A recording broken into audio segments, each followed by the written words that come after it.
Muy bien.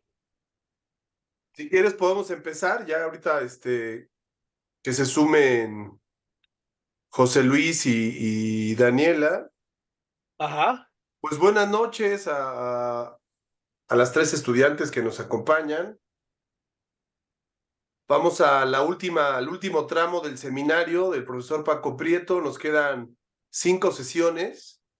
Ujú. En las 3 siguientes sesiones, 4 sesiones, vamos a revisar capítulos del libro de El infierno, la construcción del infierno, y un ensayo que les voy a enviar por correo sobre migración, sobre el tema de migración. No Ajá. viene en el libro de la construcción del infierno, ese se los mando mañana temprano para que tengan tiempo de revisarlo.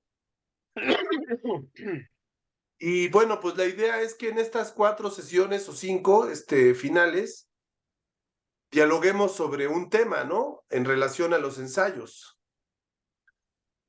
Eh, el, un poco lo que viene es tratado en esta primera parte de la construcción del infierno tiene que ver con este tema del mundo en el que estamos viviendo actualmente, ¿no? Donde está el tema de los problemas de la democracia, los populistas, los totalitarismos, los regímenes autoritarios, ¿no? Y lo relacionado con la forma en que vivimos, ¿no? Cotidianamente. Entonces, pues adelante, Paco, si te parece, si Mira, quieres empezar poniéndole contexto al libro para escuchar después a las estudiantes, adelante. claro, voy a ser muy breve. Mira, tuve la dicha de ver un día y al día siguiente dos películas magníficas que tienen una notable actualidad. La primera es de Wim Wenders, Días Perfectos, rodada en el Japón, hablada en japonés y con ¿Viste en el actores. cine?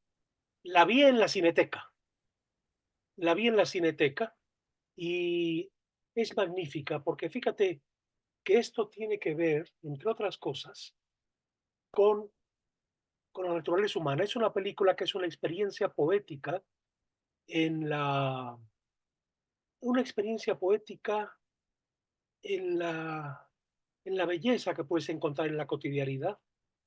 Es una experiencia poética también en la soledad, porque es un hombre solo, es un hombre que ha sufrido y es un hombre que ha sabido rehacer su vida. No tiene mucho caso hablar si no la han visto ustedes sobre la película, pero vale la pena, porque es pura cotidianidad y te va impregnando, se te va metiendo dentro, y como en medio de una ciudad industrial como es Tokio, de una sociedad tan automatizada como es Tokio, de pronto un hombre encuentra un camino en el cual afirma la existencia, la relación con la sobrina, la relación con la hermana. De pronto queda muy claro que tanto él como su hermana habían sido heridos por la figura del padre. No se habla más. Se trata de una experiencia, te digo, poética en cómo este hombre en su soledad ha construido su vida, que es bellísimo además. Lo otro te lo sugiere, como muchas otras cosas. Una película de una enorme intensidad que sale uno del cine pues con, reencontrando, rescatando el amor a la vida. Me gustó muchísimo. La última secuencia del actor japonés, híjole, qué actuación, qué naturalidad, qué expresividad, ¿no? Notable, pues. Y luego al día siguiente veo una película basada en una novela que yo había leído a fines del año pasado o a mediados de este año, no me acuerdo, de un autor inglés, Martin Amis, que se llama La zona de interés. Esa es una película que es una penetración en el mal que se da en lo cotidiano, en la banalidad del mal. Todo lo que dijo Hannah Arendt lo vivimos en esa película.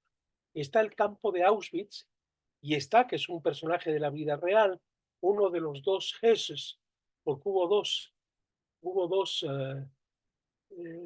Rudolf Hesses, uno se escribe con HSS y el otro se escribe como escriben ciertos alemanes, H o con una raya pues que la atraviesa, SS.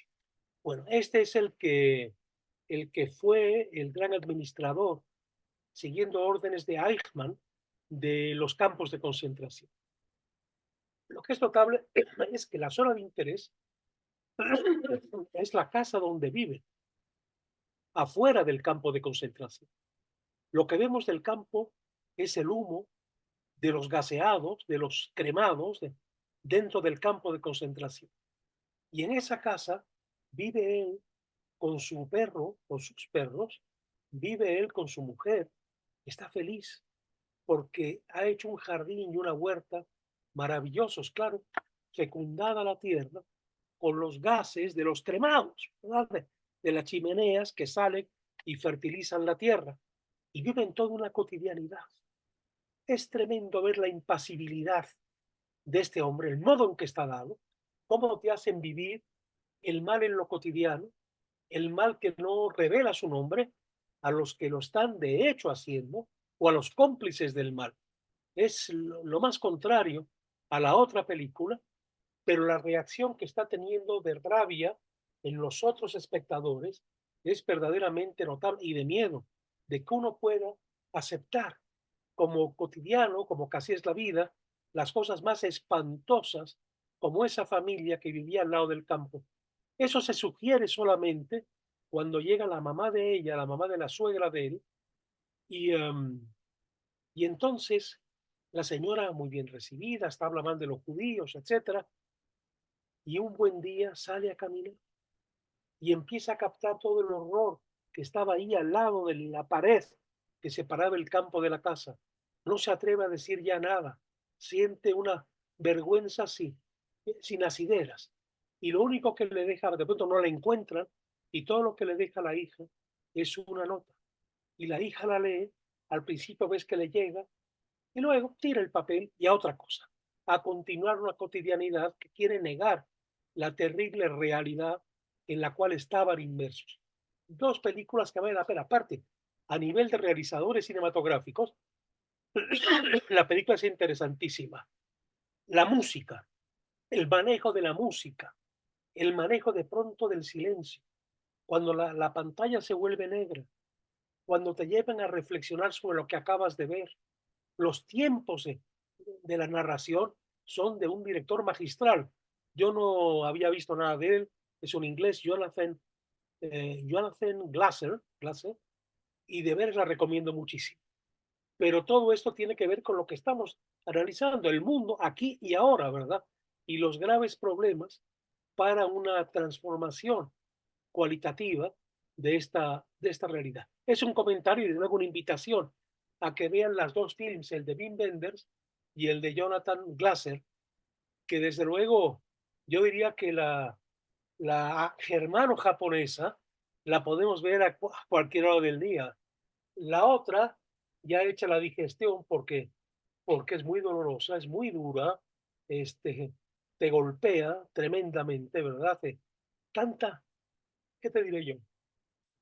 Tanta indiferencia, tanta cotidianidad cuando están matando cientos de personas todos los días al lado tuyo, ¿no? Y tú en tu zona de confort. Notables las dos películas. Pero en fin, ya yo me callo y adelante ustedes. Perfecto, habías platicado brevemente del contexto en el que hiciste la reunión de estos ensayos. Quizá podrías platicar un poco de cuándo empezaste a escribir los primeros. Sí, bueno, mira, no me acuerdo qué año fue, debe haber sido el año 2004, 2005, no me acuerdo con precisión. Me acuerdo que Germán Dehesa, que daba sus cursos magníficos en Plaza Loreto, ahí hay una sala de conferencias y creo que es un salón que a veces hay baile o conciertos. Bueno. Y Planta de luz se llamaba. la planta de luz, ¿de acuerdo? Exacto. Germán daba sus cursos, Germán tuvo que salir de viaje y me pidió si daba yo a la hora en que él lo daba el curso, pues otro curso. Y me acuerdo que le dije que sí, yo siempre quise mucho a Germán desde que nos conocimos, hace muchos, muchos, muchos años atrás. Y de pronto me llega una invitación a Milán. Y eso, y coincidía con uno de los días del curso, y hablé exclusivamente para decir que íbamos a adelantar, si se podía, esa sesión, cosa que hicimos, era ya la última. Y recuerdo que esa invitación llegó. Yo tenía que ir a Chicago, miren, Así pasan de pronto las cosas. Si de pronto hablar acaso una italiana para decir, lo queremos invitar a Italia a un simposio que hacemos en los Alpes, usted volaría a Milán y lo recogemos y lo llevamos al lugar que estaba, insisto, en los Alpes. En un hermoso lugar, en el Tonale, que es un monte donde la gente va a esquiar en invierno, en fin, ¿no? Esto es en verano, el tiempo es muy agradable, sale uno del calor infernal de Milán y cuando llegas ahí, esto es el paraíso, una cosa realmente deliciosa. Y yo dije, bueno, ¿y por qué me están invitando? La historia de esa invitación era que X persona le había dado a leer a esta italiana, le había regalado un libro mío que publicó Joaquín Mortiz, que se llama, bueno, se llamó porque ya ese libro ya no está en el mercado, era un libro para una fecha determinada, los 100 mejores libros del siglo XX, que lo publicaron en diciembre del 1999. Bueno, entonces ella leyó el libro, se interesó mucho, sintió que había una coincidencia de aproximación a esos autores y obras muy próximo al que ella tenía. Y entonces que me querían invitar a este simposio, yo le dije, pero yo tengo un problema, el problema es que yo tengo, usted me está diciendo que la fecha es del día tal al día tal, y yo tengo, no puedo estar esos 5 días porque yo tengo un compromiso en Chicago el día tal, se coincidían las fechas. Y me dice, ya no se preocupe, usted llega a Milán, lo recogemos, al día siguiente da la conferencia, lo devolvemos a Milán para que usted pueda regresar a México. Eso ya no me hacía tanta gracia porque si llegas a un lugar que no conoces, pues hombre, quieres darle el golpe, pasearlo,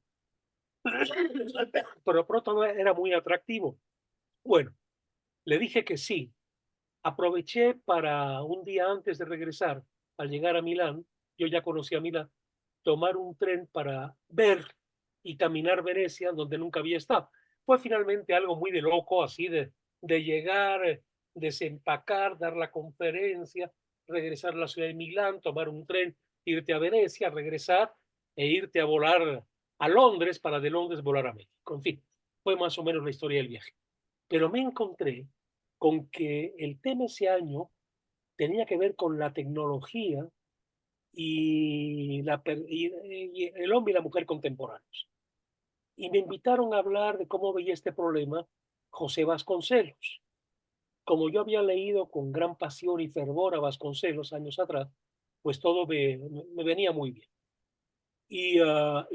Me impresionó mucho que había humanistas europeos muy reconocidos y había israelíes, japoneses y había 2 o 3 miembros de comunidades musulmanas en Europa. Eso indicaba que había un fondo de interés y de preocupación religiosa por parte de los organizadores, que en efecto son católicos, católicos críticos, católicos abiertos pues al mundo, lo cual me parecía muy bien, y predominaba un pensamiento de fondo socialdemocrático, lo cual también funcionaba muy bien y me sentí muy bien de que me hubieran invitado. Ya estando allí y conversando con ellos, supe que había habido otros mexicanos invitados. Uno fue Alberto Atié, este que denunció lo de los legionarios de Cristo y el cura Maciel, que era cura que dejó de serlo. Había ido también invitado Hugo Iriart, que es un, como seguramente ustedes saben, un gran escritor, dramaturgo, narrador, ensayista, en fin. Y ahora yo, ¿no? Entonces, fueron bueno, la conferencia, las discusiones, después de cada mesa redonda, de cada exposición, eran muy estimulantes, ¿verdad? Era agotador porque eran conferencias que empezaban a las 9 de la mañana, había un corte para comer, se continuaba a las 4 y hasta las 7, 7:30 de la tarde. Luego en la noche tenían diversos espectáculos, algún poeta que decía sus poemas, algún conjunto de cámara, en fin, iba variando, algo de ballet también, en fin. Y, y bueno, a mí me pareció algo maravilloso. Lo que me pareció más maravilloso es que a los 2 años me vuelven a invitar Luego me vuelven a invitar y esta vez con Javier Sicilia y Julio Huart, que la pasamos extraordinariamente bien. Y siempre el tema era, para mí era fascinante y tocaba uno de los problemas de la época. De alguna forma, cada una de esas conferencias respondía, o responde, aquí está el libro, a un problema de nuestro tiempo, ¿no? Y luego poderlo discutir. Miren, por ejemplo, de las cosas sorprendentes es que me tocó ver ruso, a un periodista ruso que había investigado los horrores de Putin en Chechenia. Lo conocí allí, hablé mucho con él allí y 3 años más tarde leo en el periódico que lo habían asesinado. Terrible, terrible. Después también me tocó ver a unas noruegas que dieron una conferencia de un tema, de algo que yo desconocía. Yo no sabía, lo supe hasta que oí esas conferencias, de que los alemanes, cuando ocuparon Noruega, decidieron reconstruir lo que sería el tipo ario perfecto, ¿verdad? Entonces juntaban a miembros de la SS, de la Gestapo, etcétera, que eran güeros, de ojos azules, muy altos, etcétera, con noruegas que parecían vikingas, así, ¿verdad? Como muchas, y viendo todas, claro, pero como muchas. Y para que tuviesen relaciones y procreasen arios, digamos, entre comillas, pues, ¿no? Yo no sabía lo que fue la vida de esas mujeres, hijas de madres que fueron esclavizadas sexualmente para procrear un tipo humano específico, ¿verdad? Y por otro lado, que cuando acaba la guerra, los noruegos, que habían sido, no faltaron los colaboracionistas y los no colaboracionistas, pero unos y otros, a estas mujeres, para curarse en salud los unos, las despreciaban, las humillaban, las marginaban, y ellas qué culpa tenían, ¿verdad? De todo aquello. Entonces fue oír los diarios de estas mujeres, fue toda una tarde la sesión. Yo decía, madre mía, ¿a qué grado de barbaridad, de cosa grotesca, de, de, de banalidad del mal, se puede realmente llegar, ¿verdad? Fue muy, muy sorprendente también. Luego conocer también a diversos eh, separatistas europeos de sus regiones, vascos sobre todo. Me tocó también ver discusiones entre judíos y musulmanes que buscaban un reencuentro con el humanismo, un dejar atrás, digamos, esos odios irracionales que se tenían y contribuir a detener esa barbaridad, ¿verdad? Que, bueno, que sigue ocurriendo ahora en Medio Oriente. Bueno, así eran realmente todas las sesiones. ¿A cuál más interesante? También me tocaron algunas cosas verdaderamente conmovedoras. Había un jesuita de la Universidad de Fordham, el padre Moore. El padre Moore, que era un profesor de filosofía en Fordham, fue el que sustituyó al obispo jesuita Carlo María Martini, que pudo haber sido papa, ¿verdad? Porque fue de los que estaban en la boleta, digamos, ¿no? Y cuando el padre Moore, el obispo, pues Martini, hizo ese libro con Humberto Eco, ¿En qué creen los que no creen? Cuando ya renunciado al episcopado en Milán, se va a Jerusalén, a un centro de meditación y bíblico, a vivir retirado en meditación, en estudio, etc. Y cuando muere Martini, Donald Moore sintió que ese centro se podía terminar y que era muy importante por toda la labor de investigación que allí se llevaba. Era un hombre grande, Donald Moore, y Moore se va a Jerusalén y se pone al frente del Instituto de Martini. Bueno, con él me tocó algo maravilloso. Un día dijo que iba a dar una misa esa noche y esa misa estaba cerca del hotel en el que nos encontrábamos, una capillita donde fueron a oír misa, a rezar, a recogerse soldados italianos reclutados para la guerra durante la Segunda Guerra Mundial.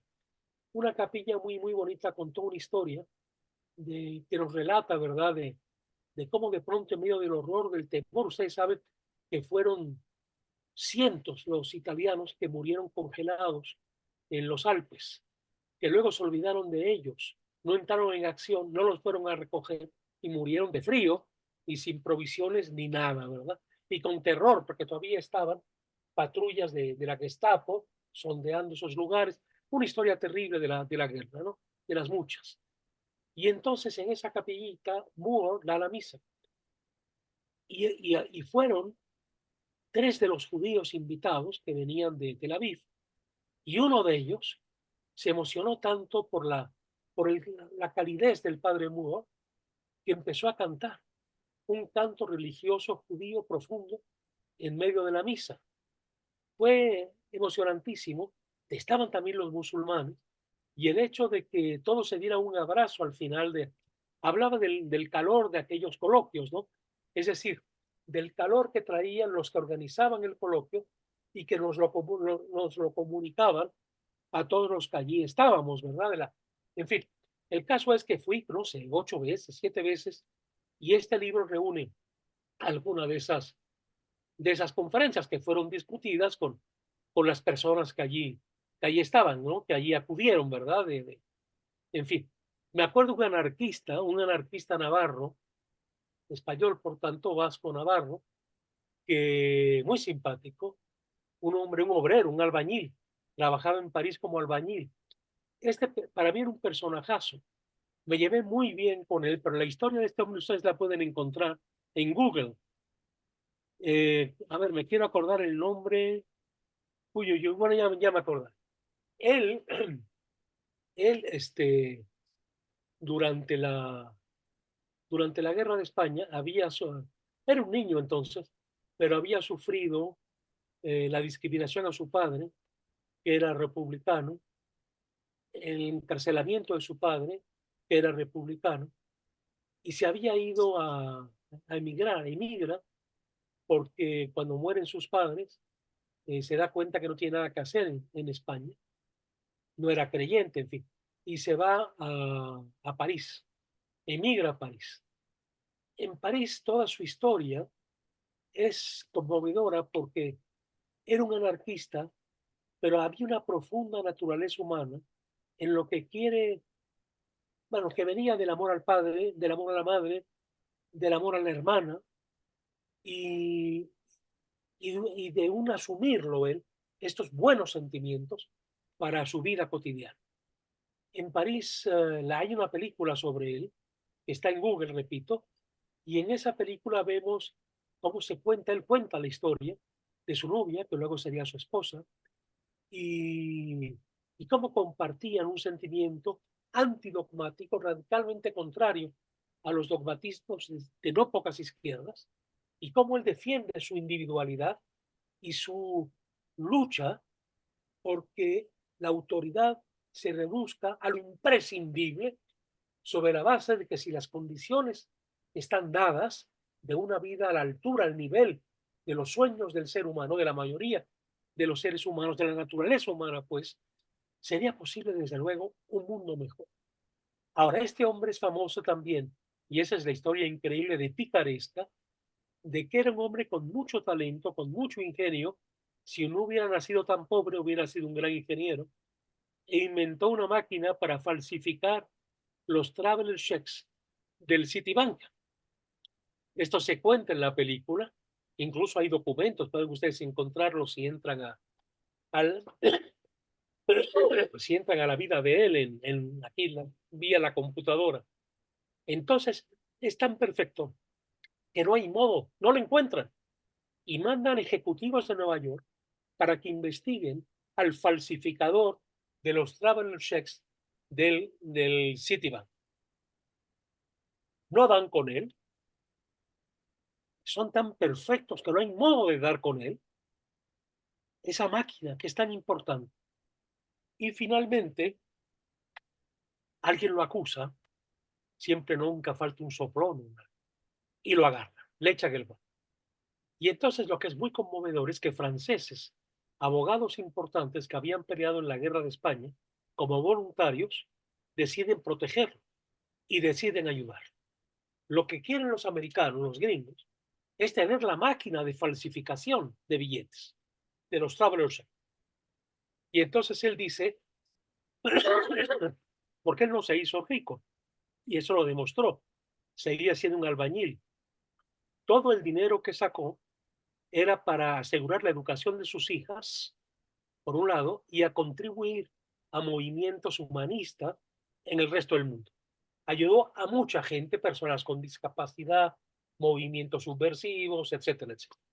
Y entonces en el juicio él dice que él les da la máquina, él les da la máquina, pero desde luego a cambio de que lo dejen libre y porque, y vamos, y que intenten demostrar que él se ha hecho rico con ese dinero. Como no pudieron demostrarlo y lo que no querían es que siguiera esa falsificación de traveler checks, aceptan las condiciones, las reglas del juego y él les devuelve la máquina a los del Citibank. Es una historia verdaderamente increíble. A él lo conocí, lo traté mucho y me acuerdo que enseguida lo buscó un vasco francés que ha sido intermediario para liberar a las gentes de la ETA en el País Vasco español. Él se apellida Muesca, es diputado actualmente en Francia, ha sido diputado varios periodos, muy agradable. Su esposa era francesa, no vasca, ¿no? Él era vamos, un hombre que el País Vasco era todo para él, ¿verdad? Un poco teatral en esto, un poco patético también, pero simpático, a pesar de ese nacionalismo que yo detesto. Pero bueno, en fin, el caso es que un buen día estaba yo hablando con el otro vasco, quiero acordar el nombre porque la vida es apasionante y la película también. No es una gran realización, ¿eh? Pero está bien contada la historia, pues. Bueno, si no me acuerdo hoy, voy a mi archivo y ahí les digo la semana que viene. Y el caso es que estaba yo conversando con él y de pronto aparece el vasco francés nacionalista, etcétera, etcétera, que tenía a este amigo Navarro como un héroe. Y entonces me dice él a mí, me dice él a mí, le dice él al vasco francés, oye, claro, como mi segundo apellido es Vasco Navarro, es un vasco, te lo detecta de modo inmediato, ¿verdad? Y entonces le dice, oye, cuando llegues a la presidencia en Francia o algo así, a este me lo nombras ministro. Me le dije, no me friegue, pues, le dije yo a él. Y luego me dice, no, hombre, no te preocupes, es que ese es un político. Me dijo con una cosa muy anarquista, es un político, esto no se los puede tomar en serio. ¿Tú crees que este me va a ganar a mí con toda esa salamería y toda esa palabrería que usa para ocupar cada vez más posiciones como una figura paradigmática del País Vasco en Europa, etcétera? Bien, el caso es que su primera conferencia fue terrible, porque lo primero que dijo cuando habló era un hombre que nunca había ido a la universidad, ni siquiera había terminado la primaria, ¿no? Y lo primero que dice es, me cago en el Papa, hombre, aquello fue algo tremendo. Y empezó a echar pestes de toda la institucionalidad de la iglesia, el autoritarismo, en medio de unos organizadores que eran pues, todos católicos practicantes, ¿verdad? Pero lo hacía, es curioso, cuando eres tú mismo, y está claro que no te van a dar una cuchillada, sino que te están provocando para que tú hables con toda libertad, eso va seduciendo de alguna forma a todo el auditorio y se acabó ganando el cariño de todos los que allí estábamos. Me acuerdo que yo la acompañé ya de regreso, yo para México, él para, bueno, con previa escala en Madrid, él para París, y tenía como personaje, como Cantinflas en algún personaje, tenía su caja, ¿no? Casi del sub, en la que llevaba su ropa. Un personaje, pero realmente extraordinario, ¿no? Y simpático. Y, bueno, todo ese tipo de personas las podíamos encontrar allí. Disidentes, luchadores por la libertad. Había un judío israelí, Warshawski, un descendiente de rabinos de la Europa Oriental, luego de París, cuando la guerra tuvo que salir, se fue al Medio Oriente, luego se quedó en el Estado de Israel, totalmente libertario, un hombre que ha tendido lazos como el músico Daniel Barenboim con los palestinos. Bueno, toda esa gente se congregaba ahí y se siguen congregando en el Tonal Estate estos 5 días de reflexión y de encierro, claro, muy a la italiana, tomando muy buen vino, comiendo muy buenas pastas, pero en fin, pero finalmente de encierro. con una misa a las 8 de la mañana, que siempre era libre el que quería ir. Te recogían en el hotel, te llevaban y luego te dejaban en el centro de conferencias, y si no, iban por ti al hotel más tarde. Bueno, así fui dando esas conferencias en un ambiente muy propicio para la discusión, muy propicio para el diálogo y muy propicio para la pluralidad, ¿no? De hecho, el fundador de este grupo, del Tonal State, se llamaba, ya murió, Giovanni Riva, y el epígrafe que pongo en el libro es de un libro de Giovanni Riva. Aquí yo recomendé un libro de él en las ediciones de La Rana, en León, Guanajuato, y allí lo publicaron. Bueno, en fin, el libro reúne las conferencias, que es un real seminario sobre problemas contemporáneos, ¿no? Problemas del mundo contemporáneo. Es un poco la historia de esto. No se cobran Perfecto, Paco. conferencias, ¿eh? Se dan gratis, pero bueno, te pagan el avión, te pagan el hotel, te pagan las comidas, pues ¿qué más, verdad? ¿Qué más, no? Muy interesante. Pues sí, la lectura son los dos primeros textos, el de el segundo, Tabú y Naturaleza Humana, y el de Ajá, las dos pérdidas, ¿no? las dos pérdidas, sí. Una es el sentido común. El La de sentido dos común, pérdidas, ¿no? El sentido claro. común y el tema de, ¿qué le podríamos llamar? ¿El miedo o el apego a las normas Sí, o el rompimiento de vínculos, ¿no? Porque si no hay naturaleza humana que nos vincula. Mira, el pensamiento de Sartre, que suena muy bien, no solamente suena muy bien, una parte de su pensamiento por demás bastante complejo, pero lo que es el planteamiento de Sartre de las relaciones interpersonales es muy profundo, es muy hondo, porque gira en torno al miedo, ¿no? Al miedo. Si quieres poder, es para vencer el miedo. Y si te entregas al poder, es para vencer al miedo también. Te entregas a quien te protege, ¿no? Y anulas tu personalidad. Eso en los populismos es muy claro. Un nuevo padre, un nuevo señor, un patrón, ¿no? Que los iguala a todos frente al gran padre, ¿no? Al gran tirano, ¿no? Y, y el que ejerce el poder, al someterte, se afirma a sí mismo, ¿no? Esto Sartre lo lleva al terreno de las relaciones de pareja.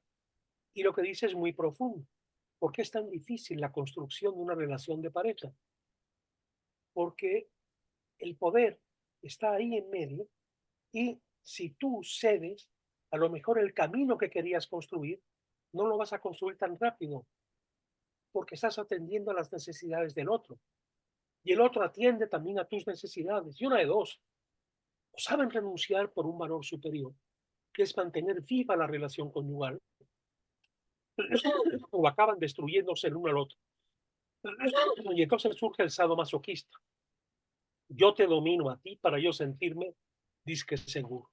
Y tú te sometes para sentirte también segura. Casa, dinero, todo lo que te proveo y renuncias a ti misma y a tu desarrollo. Esa visión de Sartre es extraordinaria, es genial realmente, porque además obedece a una realidad. Lo que es grave es considerar que en el hombre no hay esencias, que en el hombre no hay esencias, que en el hombre no hay naturaleza. Es decir, que el hombre es libertad y solo libertad. Es decir, lo que importa es tu propia realización, porque nada te ata al otro. Esto es lo más tremendo que esconde la negación de toda esencia y por tanto la negación de la naturaleza humana. Pero cuidado, porque aquí estamos en un seminario de posgrado, no en una clase de moral, ¿no? Ni mucho menos. En una clase de moral sean buenos, sean qué sé yo, no, no, no. Pero si no hay naturaleza humana, ni modo, así es. Hay que ver cómo se libera uno viviendo en este infierno. Pero si realmente afirmamos y demostramos que hay una naturaleza humana, esa película de Wim Wenders de la que les hablé, Tiempos Perfectos, nos habla de eso. ¿Quién no admira cómo ese hombre ha encontrado la reconciliación con los otros? Cómo ese hombre ha aceptado su limitación y cómo ese hombre ha encontrado belleza en su vida, a pesar de haber tenido una relación que debe haber sido terrible por parte de un padre seguramente cruel y dominador. Pero hay algo a lo que le dijo que sí, y es una forma superior de la realización. Y el espectador no puede más que amar a ese personaje, que es una vida totalmente cotidiana, ¿eh? Es un encargado de limpieza en los sanitarios públicos de la ciudad de Tokio. No es un trabajo agradable. Y sin embargo, ¿cómo lo hace? ¿Cómo lo lleva a cabo? ¿Cómo trata a sus subordinados? Es seductor, sencillamente. Y nos habla de una naturaleza humana, porque todos vibramos, nos conmovemos con esa persona, ¿verdad? Pero si hay naturaleza humana, hay vínculos. Si no hay naturaleza humana, no hay vínculos. El hombre es el enemigo del hombre. El desarrollo de las relaciones humanas son relaciones sádico-masoquistas, que es mucho de lo que estamos viendo y padeciendo actualmente. En fin. Muy bien, pues con este contexto, entonces, si quieres, podemos escuchar algunos comentarios de las estudiantes. Quien Ajá, guste comentar, son muy breves los textos, son ensayos cortitos. sí, Yo Em, quiero comentar. sí. bueno, comenta, Ley. Ok. Em, en el ensayo de las dos pérdidas, que usted habla Ajá, sobre el sentido común, usted como que hace una reflexión de que el sentido común es una de las bases más importantes para lograr un equilibrio social. sí. Y uno de los fundamentos en los que usted sustenta este sentido común es justamente, pues, los mandamientos bíblicos, ¿no? Ah, sí, sí, pasa la ley mosaica. Pero, Sí. ajá, pero, pues, este sentido común se pierde, ¿no? Por eso se llama dos Ya, pérdidas. Esa es una de las pérdidas. Y esa pérdida, pues, trae consigo el desprecio hacia el prójimo de alguna manera, la eso es, supremacía del hombre y la muerte de Dios. esto Que es. eso para mí hablaría un poco de una falta, una carencia de espíritu, algo asociado a lo que hablamos en las primeras clases. Y Esto es. entonces, esta, esta pérdida del sentido común trae unas consecuencias que de cierta manera han sido mediante las cuales se ha construido el curso de la historia, ¿no? La historia está contada, según hemos visto, por los vencedores y los vencidos. Y Ajá, esta ajá, idea ajá. ha sido reforzada por muchos políticos, por muchos partidos políticos, por muchos líderes revolucionarios. Y eso ha traído una serie de consecuencias negativas. Y hablando de lo que usted comentaba ahorita de los nazis y tal, una de las consecuencias de contar la historia desde el punto de vista de vencedores y vencidos Ujú, fue en la Segunda Guerra Mundial, esta idea de Hitler de crear la raza aria, la supremacía de los alemanes por encima sí, sí. de otros, que trajo como consecuencia la muerte de 10 millones de Sí, personas sí, en los campos de concentración y de ellos 6 millones de judíos, sí, justamente por este desprecio hacia el prójimo, por esta pérdida del sentido común al que usted hace referencia en ese ensayo. Y al final, pues, el máximo responsable de eso, pues no pagó porque se suicidó sí, y sí. uno de sus importantes secuaces también se suicidó. Sí, Eh, y bueno, de los otros personajes que fue protagonista de esta masacre fue Adolf Eichmann, sí. que se exilió a Argentina. Pero bueno, en el año 61, una serie de oficiales judíos que habían perdido muchos familiares producto del holocausto, habían oficiales que se habían quedado completamente solos, eran los únicos sobrevivientes, iniciaron un proceso de investigación, fueron a Argentina y Ujú. apresaron a este hombre y lo condenaron a pena de muerte en Israel, le hicieron juicio y lo condenaron a pena de muerte. Pero solo hago esta pequeña anécdota para reflexionar, ¿no? Sobre la importancia de ese sentido común y de cómo la pérdida de ese sentido común puede traer serias consecuencias, ¿no? Que se ven claramente en hechos históricos que conocemos. Y hay Y, sentido común precisamente porque compartimos una naturaleza, ¿verdad? Y, exacto, y eso si lo ligamos con el tabú, es porque el hombre primitivo de las sociedades arcaicas era alguien que sabía, que intuía esas potencialidades de construcción, pero también de destrucción, y que por tanto ponen una serie de prohibiciones, una generalizada en todas las culturas, no hay una que se escape, es la prohibición del incesto. En algunos casos, como en Egipto, el incesto era ley para los herederos al trono, ¿no? El faraón, digamos, ¿no? El faraón y sus hermanas, pero no para el hombre común, ¿eh? Estaba absolutamente prohibido. ¿Pero por qué? Porque el incesto es algo que puede llevar a la destrucción en la familia de los hermanos, ¿no? Por la posesión de la mujer, etcétera, ¿no? Entonces es algo que se prohíbe para evitar un mal mayor. Y lo que se busca prohibir es que ni siquiera se lo plantee uno. Miren, una película, no una película kitsch, que como bien dice Riemann, o no Riemann, pero un pensador que cita Riemann, lo kitsch es lo puramente bello sin sentido de lo moral, ¿no? Sin sentido del deber, ¿no? Sin sentido del otro, digamos, lo kitsch. El esteticismo puro, que Visconti, el gran realizador italiano, lo muestra tan extraordinariamente bien en esa película que se llama Los Malditos, ¿no? Con Alain Delon, Romy Schneider y otros grandes actores. Los Malditos. El culto al arte per se, pero un arte que es la pura forma y nada más, sin ninguna dimensión moral, sin ninguna intensidad moral, ¿no? Entonces, lo bello por sí mismo, ¿no? En tanto que cuando hay una serie de planteamientos de lo que nos une a los unos con los otros, a ese fondo que nos une, que genera un sentido común, la tendencia social es evitar el nacimiento de un individualismo finalmente destructor del tejido social. Eso lo hemos visto a lo largo de todas las culturas que analicemos. Esto es aparte de otro asunto que también lo voy desarrollando en el libro más adelante, y es que hay sociedades, y con todo su derecho, que han decidido trabajar o vivir en ahondamiento de sus tradiciones y son quietistas, no quieren el cambio, no buscan el cambio, no se plantean el cambio.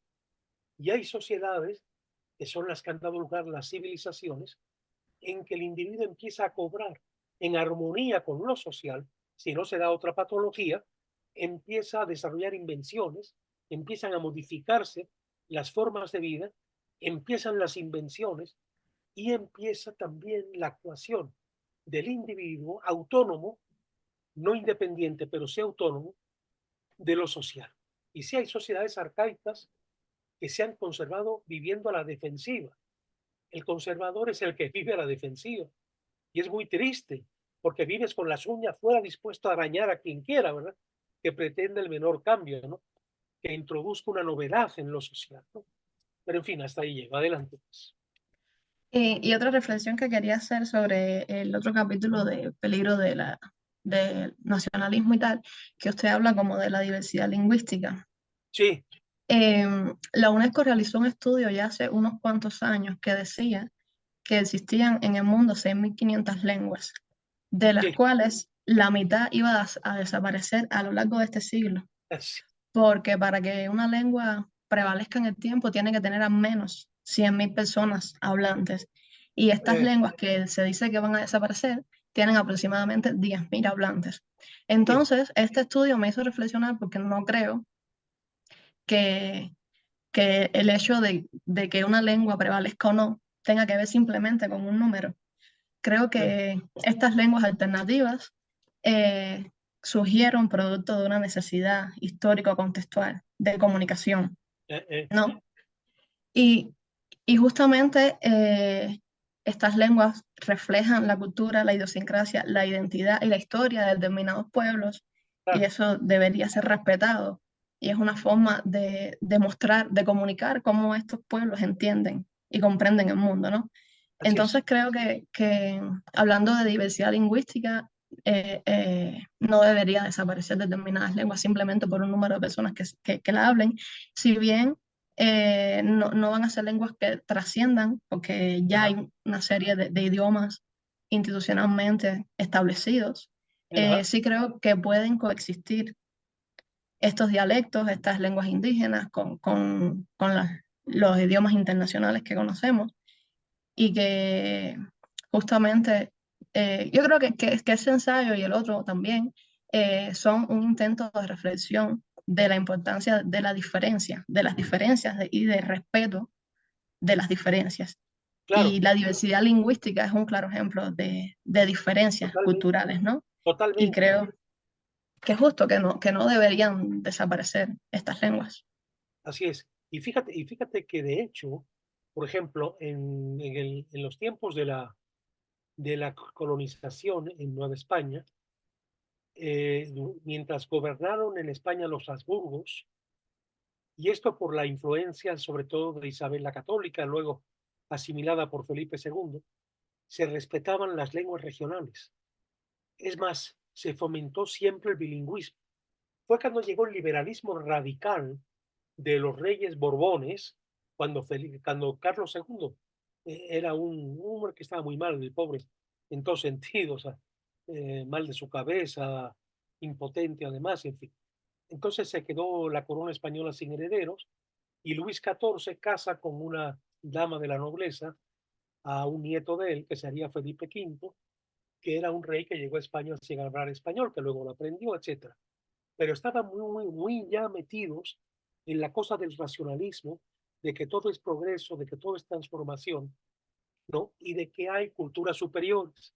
A partir de ahí, y eso se reafirma en la independencia, se busca acabar con las lenguas indígenas, ¿sí?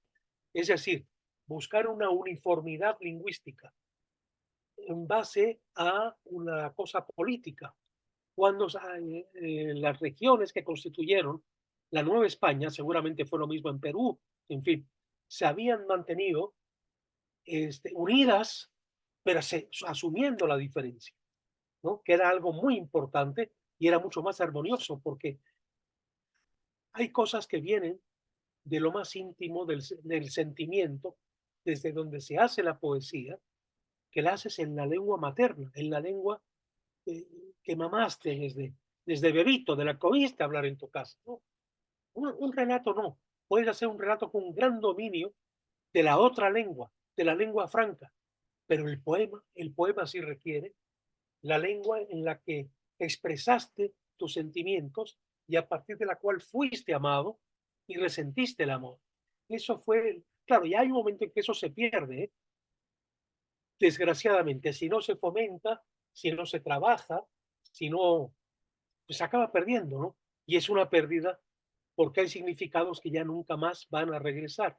Mira, yo me acuerdo en Canadá, donde yo estuve yendo varios años como miembro de un jurado para premiar y becar residencias en Canadá a traductores. Y eran traductores de lenguas que se hablan en América. O sea, si tú, por ejemplo, tu lengua original era el aymara, por ejemplo, tú traducías al castellano o del castellano traducías al aymara y presentabas tu trabajo, había un tribunal que enjuiciaba, etc. Yo estaba allí más bien para analizar lo que venía traducido al francés, ¿no? O del francés, en fin. Éramos más, era un tribunal muy grande. Y, y recuerdo el enorme aprendizaje de leer traducciones de lenguas de América, leerla traducida al español o al inglés o al francés y de verlo en el original. Y decía, sí, la esencia sí, pero las diferencias, lo que marca la diferencia, eso se pierde en la traducción. Y es tremendo. Y recuerdo que en esas reuniones una vez estaba una de las personas del jurado, Catherine Silver, una traductora californiana que ha traducido a Ricardo Piglia y a otros autores importantes de América. Y Catherine me dijo, tengo que tomar un café contigo porque estoy traduciendo el complot mongol. Y hay una palabra que el protagonista usa una y otra vez, que es pinche. Pinche México, pinche policía, pinche. Y no le encuentro el equivalente en inglés, ¿no? Bueno, el caso es que nos fuimos a tomar el café o el vino, ya ni me acuerdo qué. Y entonces yo le dije, oye, la palabra que has usado no tiene nada que ver con el pinche que se usa en México, ni en España, porque en España un pinche es un ayudante de cocina, ¿no? Es el pinche de cocina, en fin. La palabra pinche, incluso le conté que el escritor Gustavo Sainz había dicho, el único defecto de esa novela es que el autor emplea tanto la palabra pinche que debió haberle puesto no el complot mongol, sino pinche complot mongol, ¿verdad? De tanto que emplea que se le perdió la medida a Rafael Bernal. Pero bueno, es una gran novela de cualquier forma.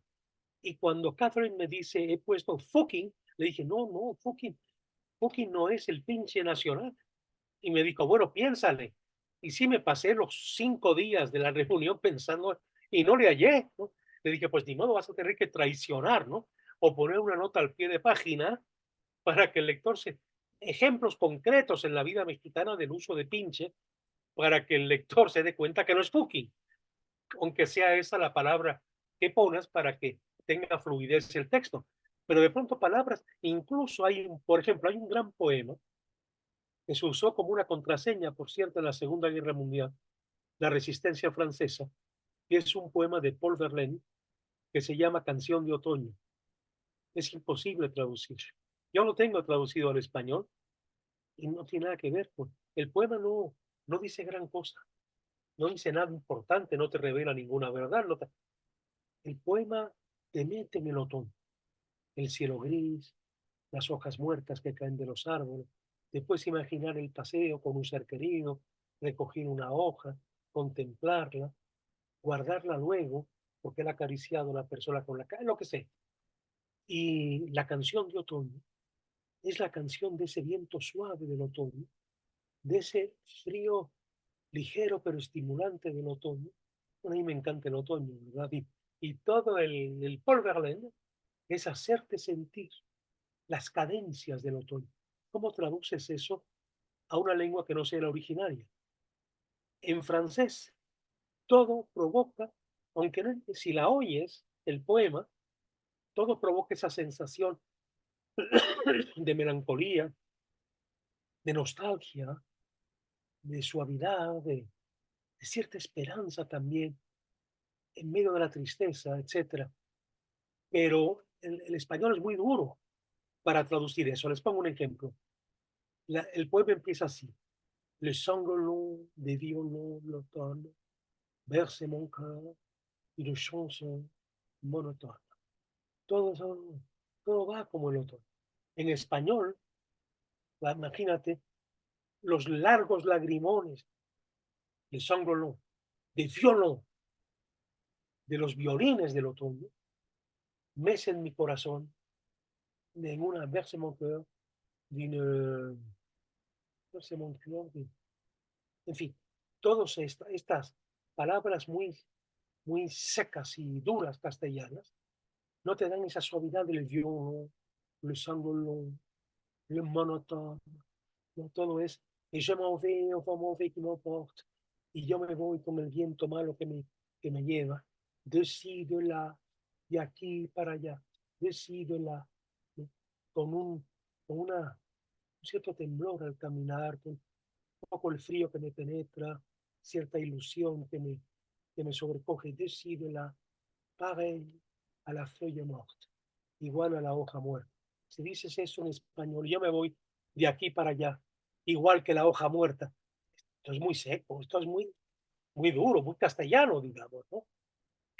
Y claro que no todo el mundo habla igual el castellano. En América Latina el castellano se suavizó muchísimo, se musicalizó muchísimo.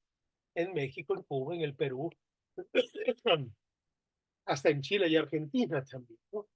Fue más suave, más dulce.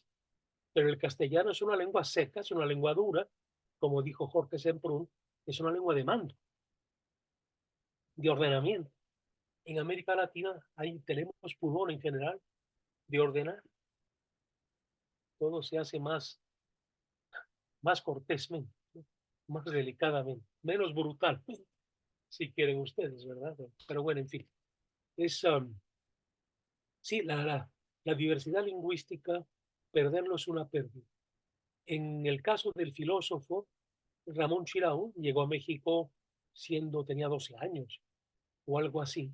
Escribió toda su obra en español, en muy buen español, pero sus poemas están en catalán. ¿Sí?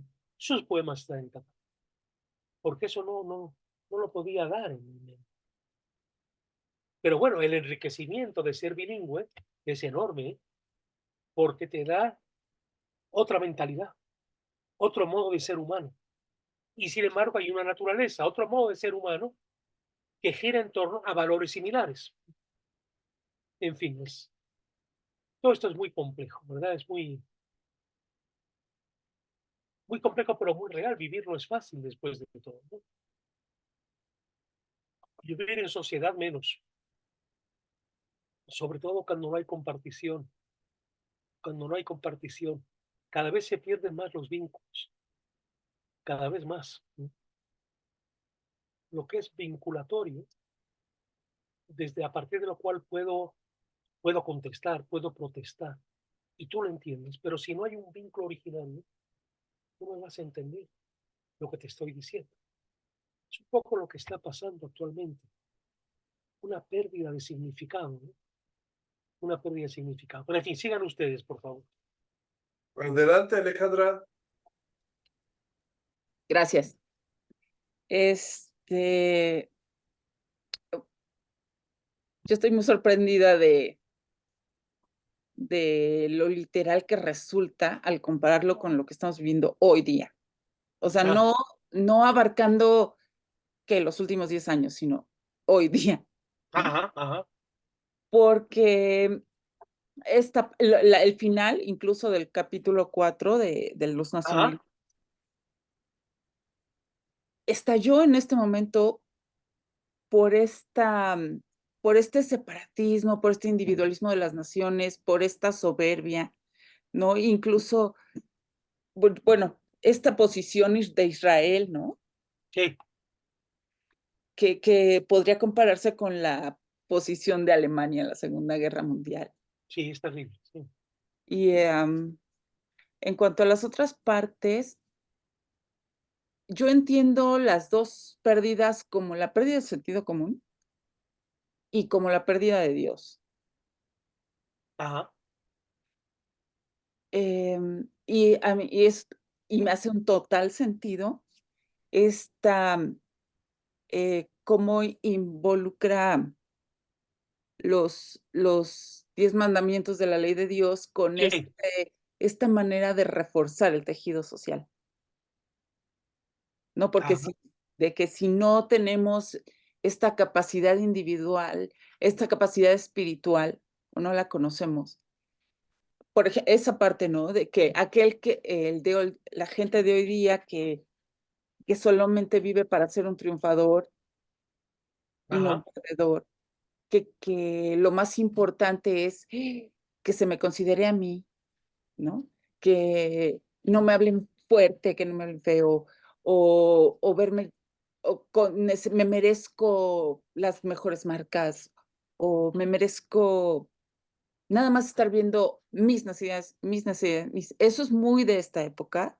sí, Yo creo que ha llegado al extremo porque antes era como de los grupos, como dice, a finales de los 90 que inician estos movimientos separatistas, ¿no? En Cataluña, en Irlanda, Escocia, pues, ajá, era como de grupos, ahora es en lo individual. Entonces, las comunidades también están sufriendo un microseparatismos así es, y eso me parece muy lamentable porque son grupos que están bastante radicalizados, o algunos sí, en lo espiritual o y otros en el individualismo.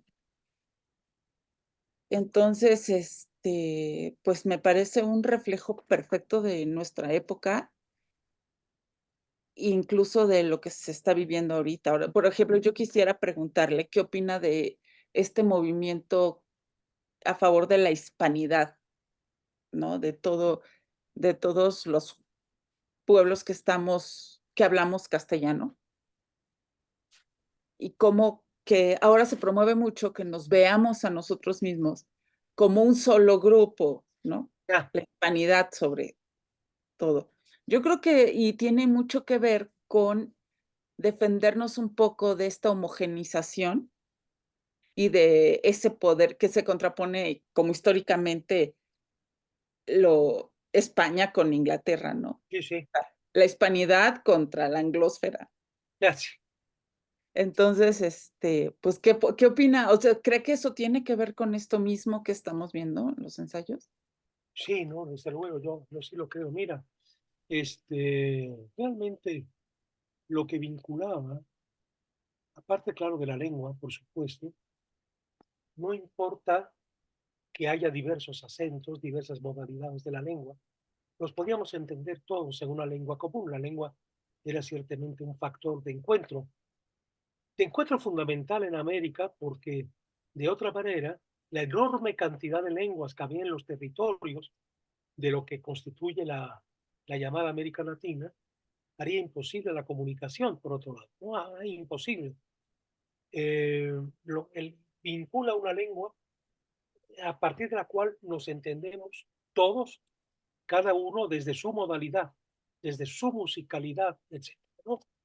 Bueno, por otro lado, había un factor de unión mucho más fuerte que la lengua, que era las ideas y creencias en torno a la fe.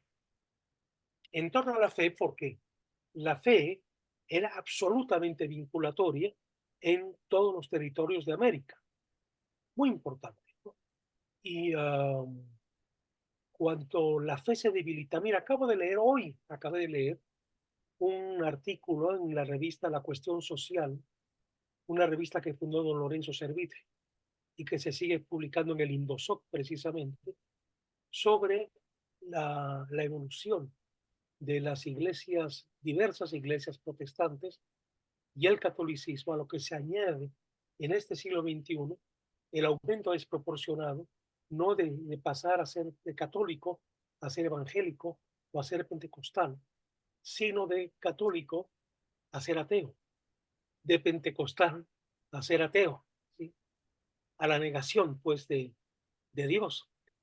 El vínculo trascendental es finalmente un ser personal que nos une a todos, en el cual creemos, por el cual dialogamos, por el cual nos peleamos, al cual imploramos, etc. Pero en el ateísmo, ¿qué garantiza, ¿no? una comunidad vinculatoria entre los seres humanos? ¿no? Nada. Si yo digo padre, soy su hijo y el que está a mi lado es mi hermano. En teoría, en principio. Pero eso se puede construir a partir de una realidad. Tenemos un origen común. Pero si no hay Dios, para Sartre no lo hay. ¿no? Entonces es tu libertad y es tu ser. Y la desigualdad no es compensada con nada, porque hay un sentido básico de igualdad que consiste no solamente en ser hijos de un padre, sino de igualdad en dignidad, porque en todos nosotros está el bien, está el sentido de la belleza y el sentido de la búsqueda de la verdad. Pero si esto no existe, si esto no vincula, ¿verdad? Entonces, perdón, pero es la ley del más fuerte. El pez grande se come el chico y la vida es lucha por la vida, lo que Darwin llamó the struggle for life, la lucha por la vida. ¿En función de qué me vas a pedir una vinculación contigo? No existe. Igualdad. ¿Cuál es la igualdad? Yo me veo al lado de Shakespeare y me digo qué pequeñito soy. Me veo al lado de Cervantes y digo exactamente lo mismo. Entonces, ¿qué me puede dar? Envidia, resentimiento, necesidad de negación, de destrucción del otro, porque no puedo tolerar que sea objetivamente superior a mí. Es terrible todo eso. Hay una Y igualdad que surge, ajá, que estamos eso va en vinculados. contra de la cultura, ¿no? Claro, Conservación de la cultura. así es, así es. Podíamos, podíamos hacer entender, el filósofo más profundo podía traducir su pensamiento para que lo entienda la persona menos cultivada, porque tienen referentes comunes. Cuando se van rompiendo los referentes comunes, lo que se da es el silencio. Mira, hay una película de Ingmar Bergman. El otro día un hijo mío, que es realizador, por cierto, me decía, ay papá, pero tú nos hacías ver las películas de Bergman. Y a mí me parecía aburridísimo. Bueno, entiendo que un hijo mío nacido en la Ciudad de México, estas cosas nórdicas, de cielo gris, cerrado y de mucho frío, ¿no? Esta parsimonia, este silencio que manejan los nórdicos de esos países de clima tan inhóspito, les son muy ajenos, ¿verdad? Les son muy distantes, ¿no? Es otro ritmo narrativo también, en fin. No es que no haya apreciado algunas películas de Ingmar Bergman, pero sí le pesaban, como, híjole, lo pensaba antes de ir al cine a verla, ¿no? Una película de Ingmar Bergman. Y hay una que es especialmente difícil, que se llama El Silencio, que es el silencio de Dios. Y son dos mujeres que se van de viaje, están muy solas, solo se tienen la una a la otra, no hay compartición con los demás, y llegan a una nación donde se habla una lengua inventada por Ingmar Bergman, que por supuesto no entienden ellas. Y entonces su soledad aumenta, están en un lugar donde no hay referentes, no hay vínculos, no hay siquiera una forma de que se entienda una protesta en ti. Para que eso sucediera, tenía que ser una persona muy intuitiva y muy fina la que captara lo que está pasando, pero el mayor de los seres humanos no lo captaba. Se están muriendo de frío y de soledad. Y hay un mesero, y cuando el mesero las está atendiendo, en parte con señas, en fin, se oye un clavicordio tocar las variaciones Goldberg. Y entonces una de las mujeres dice Johann Sebastian Bach.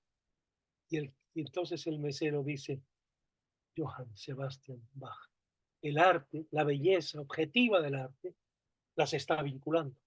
Y cuando eso pasa es porque hay una naturaleza humana finalmente, ¿no? Bach, como ustedes saben, era un compositor que podía dedicar toda su obra con un subtítulo, a mi amado Dios, porque siempre está presente a lo largo de todas sus obras, ni se diga la pasión de Zapateo, la pasión de San Juan, en fin, ¿no? Pero es tremenda, es el silencio total. Bergman lleva ese grado de incomunicación a sus últimos extremos, que se veían como extremos, pero que ya no lo son tanto, ¿eh? Como esa película Persona, una película que transmite una angustia tremenda, ¿no? Y todo esto lo ratifica en la última película, que yo la tengo en DVD y la he visto muchas veces, que se llama Sarabanda, que es la negación, de hecho, de toda posibilidad de encuentro. Es terrible.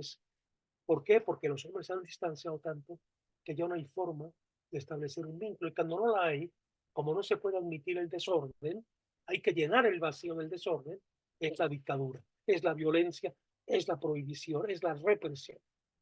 Tremendo. Fíjate, los mandamientos ya sabemos que es algo referencial y paradigmático, pero es muy interesante desde revisar el orden. Primero, amarás a Dios y al prójimo como a ti mismo. Si no te amas a ti, estás perdido, ¿no? Estás perdido, pero como a ti mismo. No jurar el nombre de Dios en vano. Bueno, porque es algo que nos une a todos, es algo referencial y es algo vinculante. Tercero, es santificar las fiestas, Fiestas. la ritualidad, ¿no? El rito que nos convoca a todos en torno a un conjunto de referentes que todos compartimos. Honrar padre y madre, ¿no? Claro. Honrar a los que nos han dado finalmente la vida, los que nos han alimentado, los que nos han dado calor y también dolor, que el crecimiento es verlos también a distancia y superar esa opresión. Eso yo lo entiendo muy bien porque mi relación con mi padre fue terrible y cuando tienes una relación de este tipo, eso es como una cruz que vas a cargar hasta que la superas, ¿no? Y lo ves en su dimensión y en su, aunque te cueste mucho trabajo darle una caricia, ya no lo quieres matar tampoco, no desaparecer. Luego no matar, porque matar es la negación absoluta, ¿verdad? Quitándole al otro toda posibilidad de expresarse. Luego hasta el sexto viene lo de las acciones impuras que le llaman, en fin, la fornicación, todo esto, en realidad pues tiene pues muy relativa importancia, ¿verdad? Porque nada, es algo que está en nosotros, que es la posibilidad misma de la creatividad biológica por muchas cosas, ¿verdad? Y porque se ha hecho un uso desmesurado para ejercer el poder y para transmitir miedo, pero es un pecado de la segunda parte, digamos, pecado entre comillas, ¿no? El séptimo, no robar, porque eso está atentando contra la convivencia humana. No decir falso testimonio, porque eso es sembrar la desconfianza y la enemistad en la sociedad. No desear la mujer del prójimo exactamente igual de que, como se dice, el incesto está prohibido. No desear la mujer del prójimo porque eso va a sembrar caos y desorden. ¿Cuánta violencia no se ha dado a partir del sentimiento de lujuria o de enamoramiento loco, del amor loco hacia una persona que convive con otro y que estás golpeando? Y lo que es peor, estás creándole un dolor a ese otro porque el mensaje es muy claro: prefieren otra humanidad que la tuya, ¿no? Es lo que le estás diciendo, ¿no? El adulterio finalmente es eso: dejas preterida, ¿no?, la unión con la persona con la que vives en función de otra persona a la que quieres más y a la que pones por encima.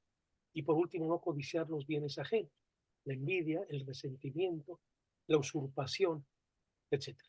Claro que todo esto hay que tomarlo en que somos seres humanos, de que, como bien dijo Cristo, el reino absoluto, ¿verdad?, en esta tierra, le dice a Pilato: oye, no, mi reino no es de este mundo.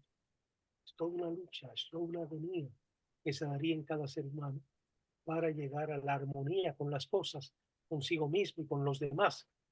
Pero si lo quiero de este mundo, estoy cosechando, sembrando lo que será la destrucción de los unos por los otros. Todos los que han pretendido el reino se han vuelto tiranos: Hitler, Stalin, Napoleón Bonaparte. Y así podríamos, bueno, está llena la historia de todo esto. Si el reino no es de este mundo, sino de este, entonces se trata de la ley del más fuerte, finalmente, ¿no? El que dispara primero, ¿no? Yo platicaba, bueno, ya tiene tiempo, con alguien que, o sea, separado, que dice: no, lo católico no, no tengo, mi cultura no tiene nada que ver con eso, Ya, lo que yo hago no tiene nada que ver con eso. Y digo, o sea, de verdad, yo creo que nuestra forma de vida, cómo está estructurada la sociedad, las leyes y todo está basado en el cristianismo, por lo menos en Occidente, no, ¿no? por supuesto. No, no, eso es un Pues hecho, no ¿no? puede ser que no estés influido por la cultura cristiana, aunque seas ateo y no estés, no seas parte de una El religión. marxismo que Mao Zedong y Zhou Enlai llevan a China tiene a partir de Marx un origen judeocristiano, ¿no?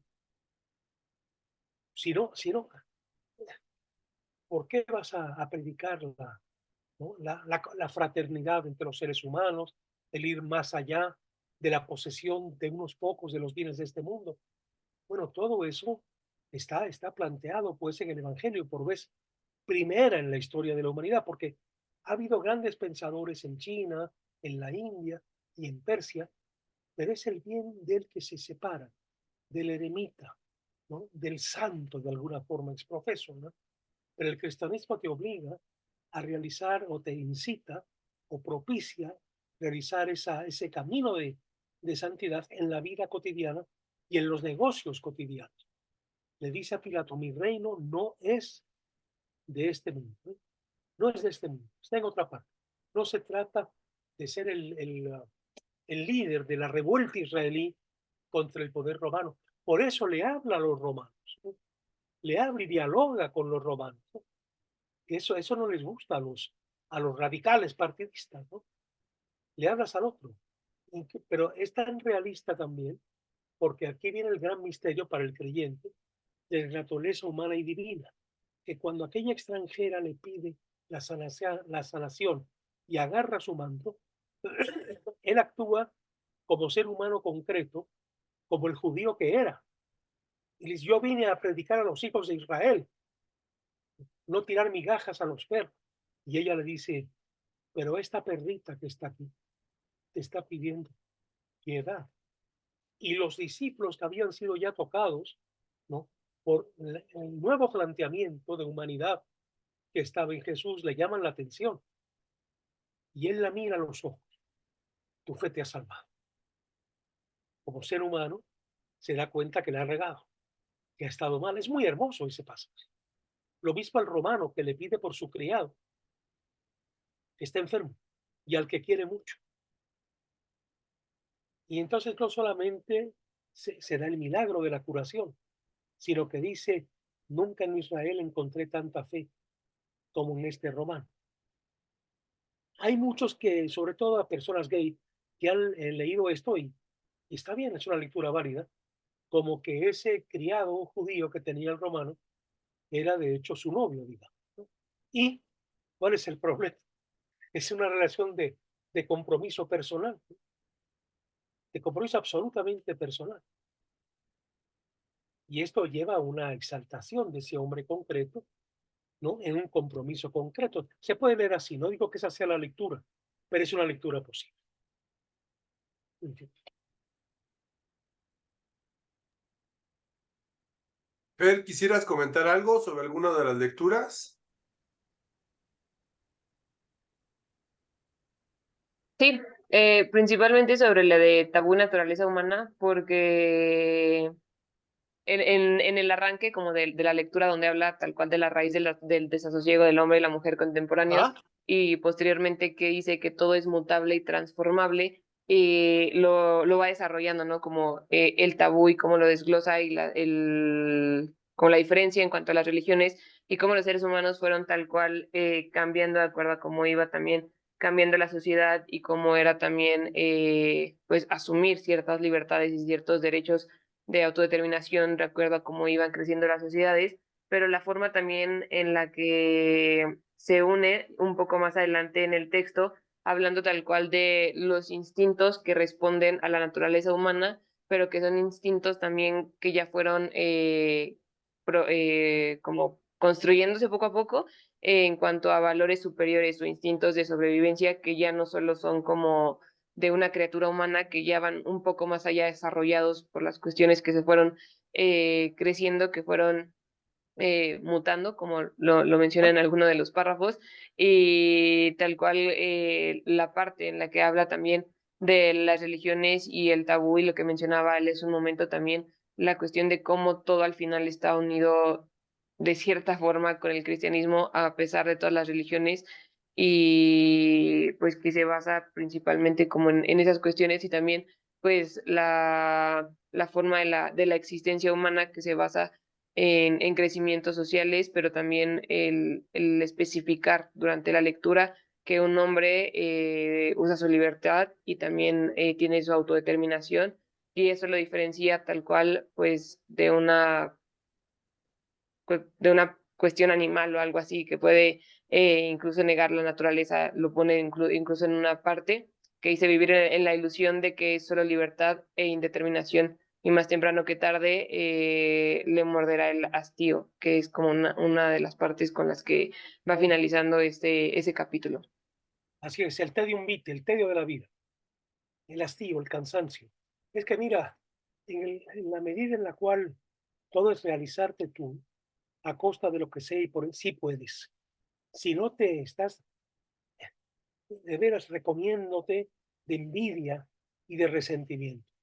De otra manera, si tienes la fuerza, el dinero, la inteligencia, etcétera, para someter a los demás, hay un momento, esto ya no tiene límite. El que tiene poder siempre va a querer más poder. El que tiene dinero va a querer más dinero. Es decir, un dinero que nunca gastarás. Un dinero que es un símbolo de poder para someter a los demás. Pues, pero ¿qué necesidad tiene un señor como Slim, por ejemplo, o como los Rockefeller, etcétera, para acumular más? ¿Para qué? Para llenarse la vida de complicaciones, de qué voy a hacer con este dinero, pero quiere más. Y es imparable. Y tienes una propiedad y quieres más. Tienes tu fábrica de chocolates y quieres dominar a todas las fábricas de chocolates y absorberlas. Tienes lujuria y quieres más. Y llega un momento en el que al no construir una relación profunda, irás cambiando sistemáticamente, casi cotidianamente, de pareja, y de pronto el hastío y la búsqueda de otras vías de satisfacción, y así hasta llegar a cosas terribles como el bestialismo, que nos parece espantoso. Hay que ver a Pasolini, que entendió esto muy bien, en los 120 días de Sodoma, hablando de cine. Pasolini llevó esto a sus últimas posibilidades de expresión. Quieres luchar contra el hastío y esto no tiene límite. Hasta que llega un momento, en cura de dos, o tienes el valor, porque se requiere un valor, de agarrar una pistola o lo que tengas a mano y quitártela, o sencillamente irte autodestruyendo de las formas más diversas. Incluso el que busca belleza y quiere más y más y más, hasta que llega un momento en que se da cuenta que no puede llegar a la belleza total y a la belleza perfecta. Fue el caso, entre muchos otros, del poeta Rimbaud. Rimbaud es un caso prodigioso, era no un campesino, digamos, de trabajador del campo, era un propietario de una familia de agricultores del campo francés. Y desde muy niño fue tocado por el don de la poesía, el don de la palabra. Lo que escribe es impresionante. A los 21 años, si mi memoria no falla, escribe Las Iluminaciones, que es uno de los libros de poemas más profundos y más hermosos que se hayan escrito. Y escribe también Une saison en enfer, una temporada en el infierno, que son otros poemas realmente magistrales. Llegó un momento en que buscó tanto la belleza que también necesitaba amar a alguien que fuese la encarnación misma de la belleza. Y se encontró un poeta que no era metafísico como él, pero que tenía un encanto que solo era similar al de él, que fue Paul Verlaine, el de la canción de otoño. Y entonces Verlaine se entrega eróticamente a Rameau y Rameau a Verlaine, y de pronto siente asco de Verlaine, porque no es todo lo que él creía ver de resplandeciente y de luminoso en la vida cotidiana. Y era un hombre tan inteligente y tan dotado Rameau, que se convierte en un tratante de blancas, en un proxeneta, en un administrador y un comerciante sin escrúpulos. Y empezó a multiplicar las riquezas. No volvió a escribir un solo poema y acabó muerto de aburrimiento. De aburrimiento, de soledad, no le apetecía ya absolutamente nada. Es un ejemplo de genialidad, ¿no? Es un ejemplo encarnado de lo que estamos planteando. Si tienes dinero, quieres más dinero. Poder, y quieres más poder, ¿no? Lujuria, y quieres más lujuria. Es tremendo esto. Pero es la condición humana. Yo creo que a veces cuando analizamos los problemas actuales, se nos olvida que sí, que hay que ir a una raíz que es los vínculos posibles en los seres humanos. Y si no se encuentran esos vínculos, es la lucha por la vida y ver nuevas formas de esclavización, de esclavizar al prójimo. Pero miren, la sociedad, ahora que la gente de Morena hablan tanto de los pueblos indígenas, etcétera, hay algo que es real. Si los pueblos indígenas, no todos, porque no todos están en ese caso, no asumen lo que es las ideas dominantes para poderlas incluso transformar, ¿eh? Si no las entienden, si no pueden discutir en ese terreno, están destinadas a extinguirse, están destinadas a... Nadie puede ir contra las ideas dominantes en el tiempo. Tú no puedes aislarte del resto del mundo actualmente. Sencillamente no puedes. Tienes que dar el combate ahí, asumiendo pues los retos de la época. Y para eso tienes que entender la época y a los protagonistas de la época también. De pronto se idealiza, se dicen cosas en el fondo muy ingenuas y muy tontas.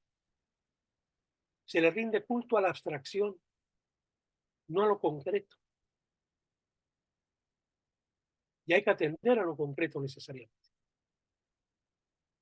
Mira, por ejemplo, los japoneses es un caso prodigioso. Una cultura exquisita desde tiempos, bueno, anteriores a Grecia y desde luego al Imperio Romano, exquisita, llena de grandes textos, de grandes hombres de pensamiento, de guerreros también, en unas islitas relativamente pequeñas, un dechado de fineza, de civilización, ¿no? Los japoneses, como ustedes saben, fueron humillados por los norteamericanos y los ingleses por los americanos en la Segunda Guerra Mundial. Fue terrible, tiene que haber sido terrible, cómo les destruyeron todos sus referentes religiosos, todos sus referentes culturales, etcétera. Pero cómo asumieron, analizaron al otro, entendieron los propósitos del otro llegaron a entender al otro y llegaron a superar al otro en sus propios terrenos. Esto es verdaderamente, es notabilísimo. Los coches japoneses acabaron desbancando a los coches norteamericanos y europeos, entre muchas otras cosas. Toda la producción electrónica, al tiempo que conservaban sus rituales, que los ligaban a su tradición antiquísima. Lo que nunca usaron fue resentimiento. Lo que no se oía en el discurso japonés, esos yanquis malditos que nos derrotaron, que nos chinga. No, no, silencio, entender las armas del otro y vencer al otro en el propio terreno del otro. Eso es un ejemplo de una profunda seguridad, admirable en todos sentidos. Parecen otras cosas, la alienación a la sociedad industrial avanzada. Una cosa en la que tenemos que hablar, quizá en la última sesión o en la penúltima. Tenemos que ir a este terreno también, porque si lo lograron, pero madre mía, qué cantidad de suicidios en la paz, qué cantidad de tedium vitae. Si han conservado eso, han estado en el nivel de la competitividad, no se han lanzado a hacer una guerra contra las posesiones norteamericanas militares, porque saben que es perder el tiempo, que se unirían los americanos y los europeos y que no podrían, pero no lo necesitan, no para estar en un lugar protagónico en el mundo contemporáneo. Pero también ese sentido de la productividad, ese sentido de que todo es cambio, de que todo es competencia, es terrible, es terrible. Y el resultado es las muchas, las muchas formas de autodestrucción en tantos hombres y mujeres en el Japón. Creo que en México hemos seguido un sistema de comunicación que todo lo que se haga, desde lo que uno haga, en libros, en videos, en películas, es poco. Acabar ese sentido de que Galeano se encargó de meternos en la cabeza, las venas abiertas, cómo nos han jodido, cómo nos ha... Mientras sigamos en esa línea, estamos perdidos, absolutamente sintiéndonos inferiores al otro. Eso es eso es una barbaridad. A veces he dicho yo, y me sale del alma, que lo que dijo Unamuno cuando le decían, pero España no progresa, no sé, en tanto que Alemania, Inglaterra, Suecia, y Unamuno dijo que inventen ellos. Nosotros somos Cervantes, Santa Teresa, Lope de Vega. Sí, fue una vascada, si quieres, no una españolada, pero es un momento de esto es lo mío, eso es lo que yo defiendo, lo que no decir pobrecito de mí, ay sí, los alemanes son todos. Mientras sigamos con esas ideas de pobres de nosotros, hemos sido víctimas, seguiremos cavando nuestra desgracia. Eso es muy grave, eso es de las cosas para mí más importantes contra las que hay que luchar, y creo que en todos los países de América. Es como la construcción de un proyecto de inferioridad que no tiene por qué plantearse como tal, de ninguna manera. Digo, basta analizar lo que es el pasado de las grandes culturas de América, qué necesidad hay de estar buscando las reivindicaciones. Para mí, Carlos Fuentes, que para mí es un escritor muy desigual, con cosas magníficas y otras que para mí son un desastre, pero Carlos Fuentes, en La muerte de Artemio Cruz, que la he vuelto a leer y sigo pensando que es una gran novela, dedica dos páginas completitas de .8 al verbo chingar. Nos chingaron los españoles, nos chingaron los yanquis. No. Bueno, pero si todo es que nos chingaron, pues, ¿qué sentido de menosprecio estamos construyendo de nosotros mismos? En fin, es muy complejo todo. Ese sentido reduccionista de querer ver formulitas para resolver las cuestiones sociales, es una barbaridad. Todo es mucho más complejo. Una relación de pareja que tú quieres caricaturizar por lo que sea, es muy compleja si te metes en ella. Descubres que todos tienen, cada uno de los miembros de la pareja, tiene toda una historia, un conjunto de carencias, un conjunto de logros, que verlos tenerlos en sí mismo, y luego ser reconocido por el otro, no es tarea de un día para otro, es una larga tarea. Es la construcción de un vínculo que te acaba vinculándote con los demás. Miren, leían este artículo que les decía en la revista La Cuestión Social, cómo ha crecido en progresión geométrica, no la descatolicización de los países de América, sino que ya van pasando, no del catolicismo al evangelismo o al ¿cómo se llama? Pentecostés, Pentecosteses, eso es, Pentecostés. sino al agnosticismo y al ateísmo. Rompimiento de iglesia, rompimiento de vinculación, rompimiento del sentido de familia. Y eso va a desatar formas terribles de violencia sin paliativos de ningún tipo. Y es algo a lo que yo creo que hay que estar atentos. No es predicarlo, no es decir sean católicos, o sea, hay que entenderlo. ¿Por qué se están dando esos procesos que nos están desvinculando? ¿Y cómo podemos crear vínculos que tienen que tomar en cuenta nuestro pasado? Porque somos productos de nuestro pasado, que es muy complejo también. En fin. Usted Bueno, puso una sí, frase que me impactó, porque sí, porque es otra cosa que sí veo, ¿no? Ahora en la sociedad, y es cuando habla de que cómo con la falta del sentido común y de esta espiritualidad y de esta incapacidad de disfrutar las cosas pequeñas, ¿no? sí, Valorar lo que tiene uno, ha hecho individuos, pues, separados, muy individualistas, pero que al sí, mismo tiempo, como no tienen arraigo, no tienen eso, son pacifistas por impotencia. Eso me impactó. Pacifistas sí, por impotencia. sí, ¿Por yo qué? creo que eso es Porque mucho. no pueden ni siquiera defender algo, no Eso lo es, tienen. eso es muy lamentable. Tú no puedes romper lo espontáneo, lo que surge de ti espontáneamente.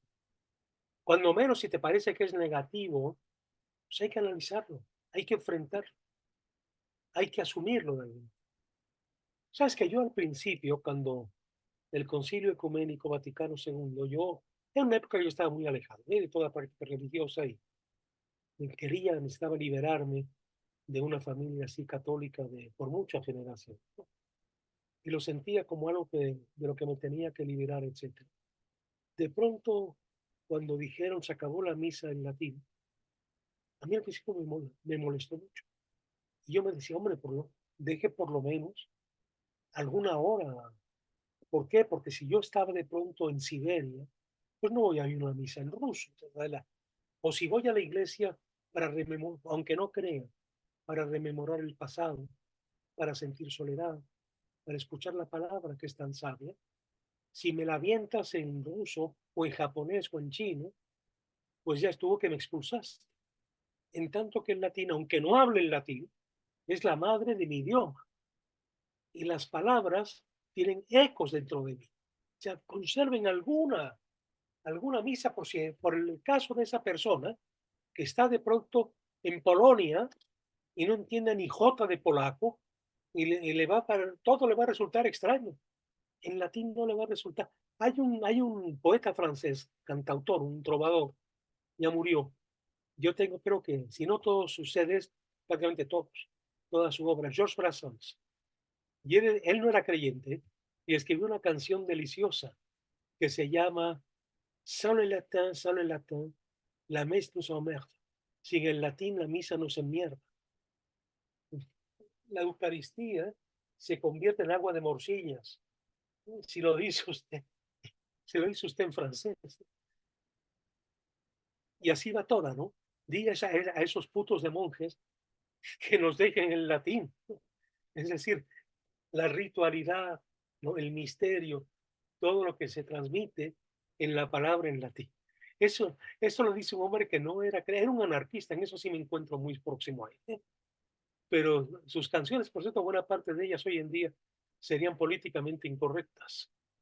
Lo que es curioso es que este cantante ha conocido más de una tesis doctoral sobre su obra en la Universidad de París, ¿no? Un hombre genial, Georges Brassens, genial, pero no vamos a hablar de él porque esto nos saca un poco de aquello en lo que estamos, ¿no? Pero en fin, esa canción, te digo, me divierte muchísimo. Perfecto, Paco. Pues para la siguiente semana, el siguiente miércoles, está el tema de migración. Eso es. Entonces les voy a hacer llegar el otro texto que no está en el libro y hay un capítulo del libro que hay que revisar. Eso es, de acuerdo. Ese texto no está, porque ese fue un simposio que hubo en Polonia, en Alemania, y al que llegué, está publicado en Alemania, al que llegué de un modo absolutamente casual. Un profesor alemán de una universidad en Múnich, que estaban creando la escuela de comunicación, comunicación como tal, la primera que iba a haber que hubo en Alemania. Y entonces descubrió que la primera escuela de comunicación como en América Latina se fundó en la Iberoamericana. Y entonces vino a la Ibero a investigar cómo y por qué se fundó la escuela de comunicación. Yo era entonces director del departamento, mi secretaria me dijo que pasen y empezamos a conversar. Y yo tenía un póster de una novela mía que acababa de salir. Y él me dijo, ¿por qué eres profesor de literatura? Y él me dijo, usted escribe. Le dije, sí. Le regalé la novela, me hizo muchas preguntas sobre los inmigrantes en la novela mexicana, que es un tema que yo había manejado. Y entonces dijo, oiga, como un buen alemán, no lo tome como un hecho. Voy a presentar esta reunión con usted y a lo mejor lo invita a un simposio que vamos a tener como buen alemán el año que viene en Colonia. Y entonces leyó Vela y hizo su gestión. Y un día me llegó la invitación. Y entonces es la conferencia que di allí. Luego me pidieron que la repitiera en el Instituto de Frankfurt, que fue uno de los momentos más bellos de mi vida, porque hablar ahí, donde habían dado clases Adorno, Marcuse, no, eso fue un motivo de pedantería a mí durante mucho tiempo, pero lo gocé muchísimo, muchísimo. Y hasta me acuerdo muy bien porque ellos tenían traductores, pero me pusieron en Frankfurt de traductor a un colombiano que me daba cuenta que estaba traduciendo muy mal. Y le dije, perdóname, más bien lo que quiero decir, y les dije a los demás, ¿quiénes hablan aquí francés? Yo esperaba que todos. No, ninguno, porque el francés cada vez importa menos en Europa. Y entonces, en inglés todos. Y dije, bueno, voy a dar la conferencia en inglés. Y me empecé a improvisar en inglés.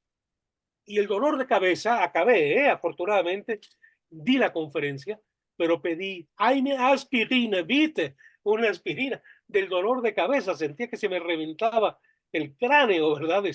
Pero bueno, eso es toda una historia y por eso salió publicadas las conferencias, ¿no? Y está ahí la mía sobre migraciones urbanas en la literatura mexicana. Muy bien, pues, Entonces, pues yo se los mando y nos vemos el próximo miércoles.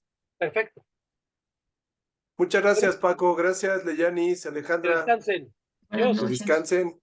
Buenas Adiós. noches. Muy buenas noches.